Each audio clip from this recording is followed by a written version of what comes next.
Well, the last day of school is less than 2 weeks away, and for many kids, that means summer camp is just around the corner. Well, thank you for staying with us. I'm Erin LeBeau. And I'm Tamsin Fidel. Well, there are a lot of benefits to summer camp, whether it's sleepaway or just a day camp. And here's a list from the YMCA. Kids first develop lifelong skills. Camp also promotes independence and teaches them teamwork. And it also keeps them engaged when school is out, builds their self-esteem, and it nurtures friendships. Yeah, but while camp is exciting, it also comes with some nervousness for some that can lead to anxiety, which could hinder their summer fun. So joining us now, pediatrician and author of Calm and Confident Parenting, Dr. Alison Mitzner. She has some tools for parents on how you can prepare your children in advance to ease their anxieties. Thank you for joining us. Thanks for having me.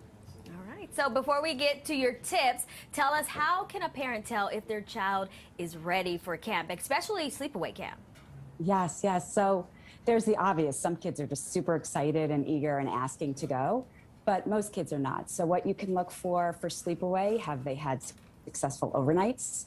Are they comfortable sleeping over at a friend's or a grandparent?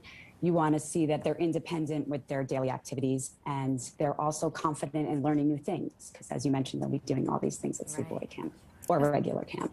Yeah, I like the tips you have. So let's go through some of those, starting off with let your child feel ownership over their own experience. So it's interesting. How can parents do that? Okay. So if you haven't picked out the camp, you can involve them in the process of doing that. But you can also get them involved in familiarizing them actually with the camp activities and the camp environment, get them in the packing to help them with the shopping, all these things that they're going to do for sleepaway camp, get the gear with them and really get them excited about it. And that really helps with any stress and anxiety. Okay, so in preparation for camp, you say there are a few words or phrases that you should avoid. What are they? So you don't want to say, don't worry, or there's no reason to be nervous, there's no reason to be scared. You really don't want to minimize their feelings. You want them to know what they're feeling is real and valid. And your third tip has to do with how parents handle kids' concerns. So what should they say instead of there's nothing to worry about, and, to just make them feel a little bit better about it? Because there's nothing scarier than not knowing what to expect as an adult, more or less being a child. That's exactly. So what you do want to do, like I said, you just want to let them know that the feelings are valid.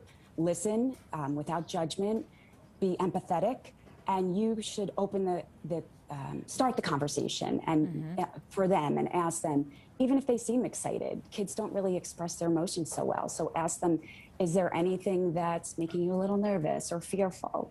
I know with my own child, she's super confident starting this year, but when I actually asked her, there were one or two things. So if you find out what that is, work with them, give them the tools, they feel a lot less anxious, and know that maybe limit that fear that they might be having. Great. So speaking of some of the tools, you say it might be helpful to do a dry run, and what are some ways to do that with your child?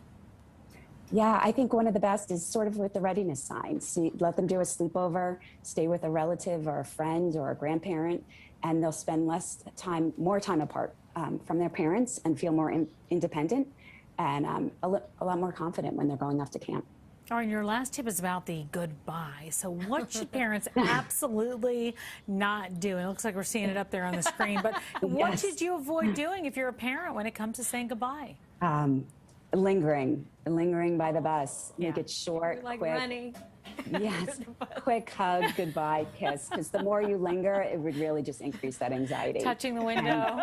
Yes, because true, your anxiety the kids will sense that too. Sure. And so the more anxious you are, the more anxious they be. So stay upbeat, positive. Some parents will tear up and cry, so try and hold that back until after they leave. I don't want to let you go. I'll never let go. They'll love it. Yeah. All right, one more question before we let you go. What are some tips for parents who might feel a little uneasy about sending the little one off?